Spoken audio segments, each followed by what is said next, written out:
రాష్ట్రంలో crime rate 14% తగ్గిద్దట. మన హోంమంత్రి అనిత గారు నిన్న ప్రెస్ మీట్ పెట్టి మరీ సెలవిచ్చారు. గడిచిన 2 ఏళ్లలో నిజంగానే క్రైమ్ రేట్ తగ్గిందా పెరిగిందా మాట్లాడుకుందాం. కళ్ల ముందు కనిపిస్తున్న ఘటనల్ని ప్రస్తావించి మరీ మాట్లాడుకుందాం. 2 ఏళ్లలో జరిగిన హత్యలు, రాజకీయ హత్యలు, అత్యాచారాలు, మహిళలపై దాడులు, అక్రమ కేసులు, అరెస్టులు, లాకప్ డెత్తులు, పోలీసుల హనీ ట్రాప్లు, రాసలీలల ఖైదీకి పెరోల్ ఇవ్వడాలు, ఇవన్నీ కాదు, జస్ట్ 1 నెల రోజుల వ్యవధిలో జరిగిన 2 ఘటనల గురించి మాట్లాడుకుందాం. మొదటిది, రాష్ట్రంలో సంచలనం సృష్టించిన కాపు యువకుడు గాదె సాయికృష్ణ ఇష్యూ. గత నెల 9వ తేదీ నుంచి ఇతని జాడలేదు. పోలీసులే తీసుకెళ్లి అతని గోర్లు పీకేసి, 3rd డిగ్రీ ప్రయోగించి, చిత్రహింసలకు గురిచేసి, ఆఖరికి కటకటాల వెనుకే చంపేసి, ఆ శవాన్ని సీక్రెట్గా పోలీసులే దహనం చేసేశారు. ఇది నేనంటున్న మాట కాదు సార్, స్వయంగా సాయికృష్ణ కుటుంబ సభ్యుల ఆరోపణ. అక్కడితో ఆగకుండా సెటిల్మెంట్ కోసం బాధిత కుటుంబానికి సిఐ ₹1 కోటి ఆఫర్ చేయటం, స్వయంగా జనసేన కీలక నేతలే బ్రోకరిజం చేయటం ఈ కేసులో కొసమెరుపు. ఆఖరికి వ్యవహారం కోర్టు మెట్లు ఎక్కాక, మానవ హక్కుల సంఘాలు ఎంట్రీ ఇచ్చాక, ప్రతిపక్ష వైఎస్ఆర్సీపీ గొంతు ఎత్తాక, అప్పుడు ఆరోపణలు ఎదుర్కొంటున్న కృష్ణలంక సిఐ నాగరాజును వీఆర్కు పంపారు. జస్ట్ వీఆర్కు పంపారు అంతే. రాష్ట్రంలో క్రైమ్ రేటు తగ్గిందని చిక్కటి చిరునవ్వుతో చెప్పిన మన హోంమంత్రి అనిత గారు ఆ సాయికృష్ణ తల్లి సంధిస్తున్న ప్రశ్నలకు సమాధానం చెప్పగలరా? ఆ కన్న తల్లి కన్నీటికి ఖరీదు కట్టగలరా? ఒక్కగానో ఒక్క కొడుకు 23 ఏళ్ల కుర్రాడిని నువ్వు అతి దారుణంగా కొట్టి మూట కట్టి పక్కన మారేసి తెల్లారి తీసుకెళ్ళి నువ్వు దానం చేయటం నువ్వెవడవే? నీకేంటి సంబంధం? నీకు నాకేమైనా సంబంధం ఉందా? నా పిల్లోళ్ళు అంత దారుణం చేస్తావా? నాకు జరిగిన పరిస్థితి, నా బిడ్డకు జరిగిన పరిస్థితి ఎవరికి రాకూడదని నేను మీ అందరికీ దండం పెట్టి చెప్పుకుంటున్నా. నా పిల్లోడిని నాకు ఉంటే చూపించండి, లేకపోతే నాకు అంత ఇవ్వండి, మట్టన్నా ఇవ్వండి. పోనీ ఎక్కడ చేసాడో చెప్పండి, వెళ్ళిపోతాను నేను అక్కడికి. నేను వెళ్ళిపోతాను. నాకు ఈ కేసులు ఈ రాజకీయాలు నాకు నచ్చవు. మేము ఉంటే తిన్నాం, లేకపోతే బతికాం. మేము ఒక్క మాట మీదే బతికాం ఫస్ట్ నుంచి కూడా. మేము ఫస్ట్ నుంచి ఒక్క మాట మీదే బతికాం. ఇవాళ మేము ఇంతమందిలోకి వచ్చి అయ్యా నా బిడ్డను చూపించిందంటే ఏదేదో అంటగడుతున్నారు. ఆడట్టా ఈడిట్టా అని. దయచేసి మీరు నాకు రాజకీయాలు పొలవద్దు, నా కొడుకు రాజకీయాలు పొలవద్దు అయ్యా, మీకు దయచేసి చెప్తున్నాను. మేము అలాంటి వాళ్ళం కాదు. మూడో కంటికి తెలియకుండా బలవంతంగా సాయికృష్ణను లాక్కొచ్చారు. అత్యంత దారుణంగా అతనిపై 3rd డిగ్రీ ప్రయోగించారు. ఎముకలు విరిగేలా లాఠీలతో దారుణాతి దారుణంగా కొట్టారు. ఇక నడవడానికి వీలు లేకుండా అరికాలు మోకాళ్ళు విరగ్గొట్టారు. కాలి గోర్లు కూడా పీకేశారు. సాయికృష్ణపై పోలీసుల రాక్షసత్వానికి సంబంధించిన ఫోటోలను మాజీ మంత్రి అంబటి రాంబాబు బయటపెట్టారు. ఒక్కసారి ఆ ఫోటోలను చూద్దాం. ఒక్కసారి చూడండి సార్, సాయికృష్ణను ఏ రకంగా చిత్రహింసలు పెట్టారో ఆ దృశ్యాలు చూడండి. ఎంత పాశవికంగా, ఎంత రాక్షసంగా, ఎంత అమానవీయంగా పోలీసులు వ్యవహరించారో చూడండి. పోలీస్ స్టేషన్కు తీసుకెళ్లిన వ్యక్తిని ఆర్ఎంపీ డాక్టర్ దగ్గరికి తీసుకెళ్లి అతని గోర్లు కూడా పీకించారట. ఇప్పుడు డెడ్ బాడీ ఎక్కడుందో తెలియదు. కనీసం డెడ్ బాడీని ఇవ్వండి, మేము దహన క్రియలు చేసుకుంటాము, మా సంప్రదాయం ప్రకారం మేము చేసుకోవాలని ఆ తల్లి, ఆ కుటుంబ సభ్యులు కన్నీరు మున్నీరుగా విలపిస్తూ వేడుకుంటున్నారు. ఎక్కడున్నాడు ఇప్పుడు అతను? సాయికృష్ణ ఎక్కడున్నాడు? ప్రాణాలతో ఉన్నాడా? లేదు. చనిపోయాడా? పోనీ డెడ్ బాడీని ఇస్తారా? ఆఖరికి బూడిదనిస్తారా? ఎందుకంటే పోలీసులే సాయికృష్ణ కుటుంబ సభ్యులకు, అతని తల్లికి ఒక మాట చెప్పారు.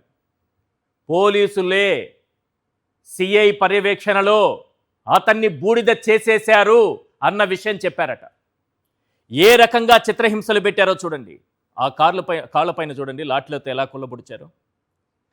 గోర్లు కూడా బీకేశారు. సార్, ఎవరిచ్చారు వీళ్ళకి అధికారం? ఇంత పాశవికంగా, ఇంత రాక్షసంగా ప్రవర్తించే పోలీసు వ్యవస్థ ఎక్కడైనా ఉందా? ఈ దేశ చరిత్రలో, ఈ రాష్ట్ర చరిత్రలో అనేక లాకప్ డెత్తుల గురించి మనం విన్నాము, చూశాము. కానీ డెడ్ బాడీని బూడిద చేసేటటువంటి ఘటనలు ఉన్నాయా? తల్లిదండ్రులు, ఆ తల్లి ఇప్పటి వరకు కన్నీరు మున్నీరుగా విలపిస్తోంది. 40 రోజులుగా పోలీస్ స్టేషన్ చుట్టూ తిరుగుతోంది, కోర్టు చుట్టూ తిరుగుతోంది.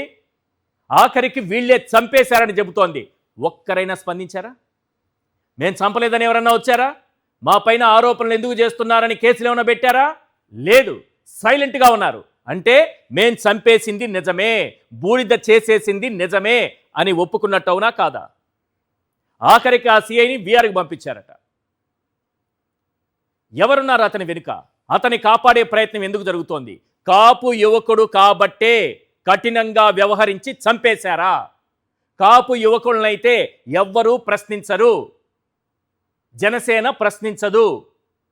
ఎంత వ్యతిరేకత వచ్చినా, మనకు ఓట్లు లేకపోయినా, కాపు జాతి మన వైపు నిలవకపోయినా, పవన్ కళ్యాణ్ అనే వ్యక్తి ఆ కాపు జాతిని నమ్మించి ఓట్లు లాక్కొచ్చి మనకు కుమ్మరిస్తాడు. కాబట్టి ఈ కేసు గురించి మనం మాట్లాడము, ఈ కేసు గురించి మనం ప్రస్తావించము, ఎవ్వడిపైనా ఎటువంటి చర్యలు తీసుకోము.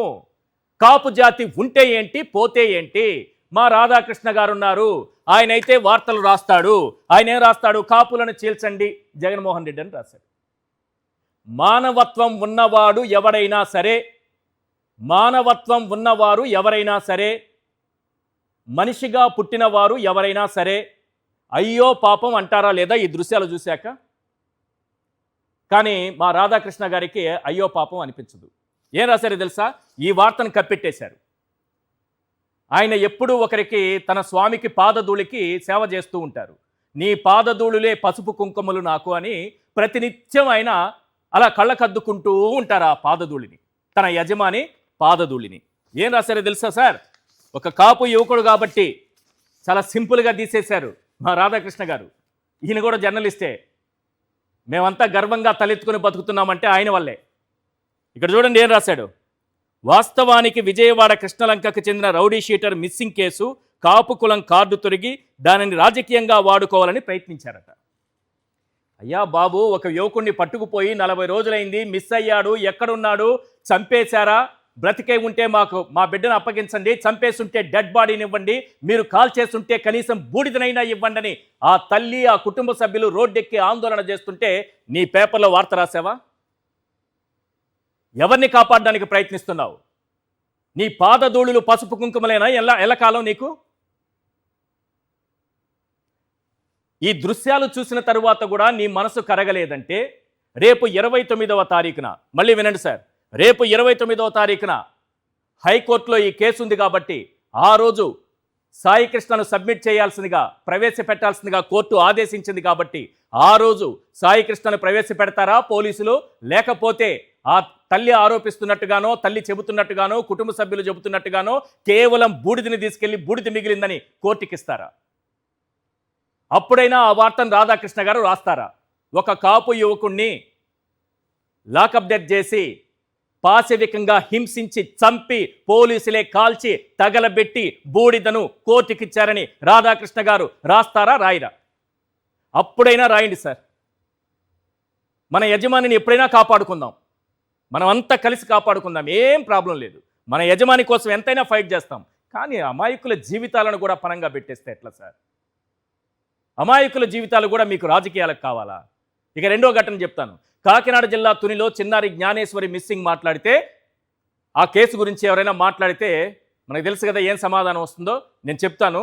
మన అనిత గారు, హోంమంత్రి గారు ఎలా రియాక్ట్ అయ్యారని కాసేపట్లో చూపిస్తాను. అయితే చంద్రబాబు నాయుడు గారు నోరు తెరిస్తే, మాట్లాడితే drone technology, AI technology, CC కెమెరాలతో పటిష్ట నిఘా వ్యవస్థ, శాస్త్రీయ దర్యాప్తు పద్ధతులు, అంతర్శాఖల సమన్వయం, పెద్ద పెద్ద మాటలు కదా సార్.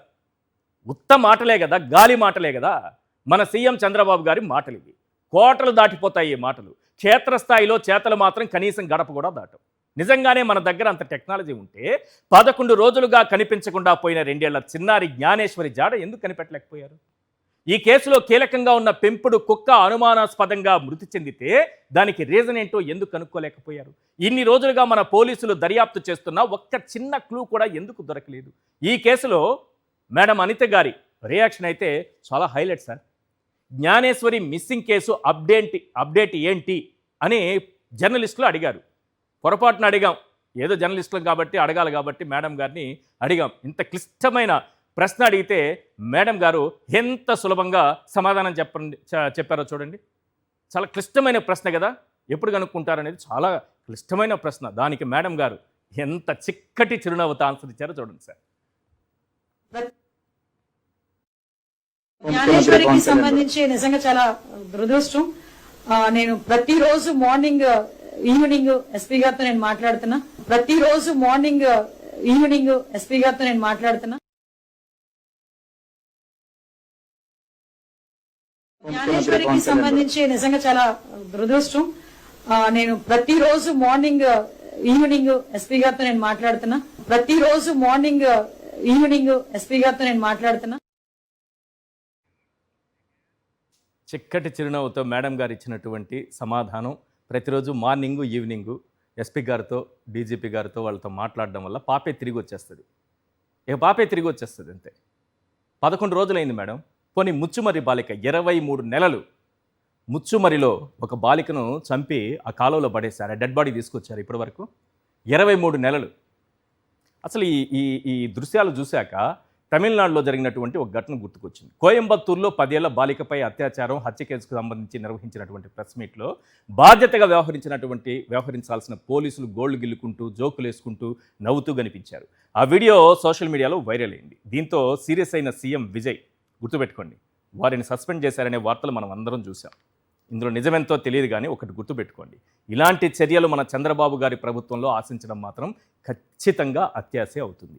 ఈ నెల రోజుల వ్యవధిలో జరిగిన సాయి కృష్ణ జ్ఞానేశ్వరి ఎపిసోడ్తో పాటు 2024లో నంద్యాల జిల్లా ముచ్చుమర్రి బాలిక కేసు గురించి కూడా మాట్లాడుకోవాలి. 2024 జూలై 7న పార్కులో ఆడుకుంటున్న 8 ఏళ్ల బాలికపై అత్యాచారం చేసి దారుణంగా హత్య చేశారు. ఆ తర్వాత డెడ్ బాడీ మాయం చేశారు. ఈ కేసులో ప్రధాన నిందితులు టీడీపీ నాయకుల సుపుత్రులు. ఈ ఘటన జరిగి ఇప్పటికీ దాదాపుగా 2 ఏళ్లుగా వస్తుంది. 23 నెలలు సార్. ఇప్పటికే ఆ చిన్నారి మృతదేహం ఎక్కడుందో కూడా తెలియదు, మనం కనిపెట్టలేకపోయాం. మనం టెక్నాలజీ గురించి మాట్లాడదాం. మన రాష్ట్రంలో శాంతి భద్రతల గురించి మాట్లాడదాం. అవి ఎంత గొప్పగా ఉన్నాయో, శాంతి భద్రతలు ఎంత పటిష్టంగా ఉన్నాయో, పోలీసు వ్యవస్థ ఎంత అద్భుతంగా పనిచేస్తుందో చెప్పడానికి ఇది ఇంకొక ఎగ్జాంపుల్ మాత్రమే. ఇప్పుడు అసలు మ్యాటర్లోకి వస్తాం. అసలు సాయి కృష్ణపై ఆ సిఐ నాగరాజుకు ఎందుకంత పగ? అతనొక్కడే ఇంత దారుణంగా ఒక వ్యక్తిని చంపేయడం సాధ్యమా? అతని వెనుకున్నటువంటి ప్రభుత్వ పెద్దలెవరు? మధ్యలో జనసేన నాయకుల బ్రోకరిజం ఏంటి? తన కొడుకు బతుకుంటే కోర్టు ముందు హాజరుపరచండి, పోలీసులే చంపేస్తే కనీసం డెడ్ బాడీ అయినా అప్పగించండి, కాల్చి బూడిద చేస్తే కనీసం పిడికెడు బూడిదైనా ఇవ్వండి అంటూ రోధిస్తున్న ఆ కన్న తల్లికి సమాధానం చెప్పేది ఎవరు? మాట్లాడదాం మేము సంపద.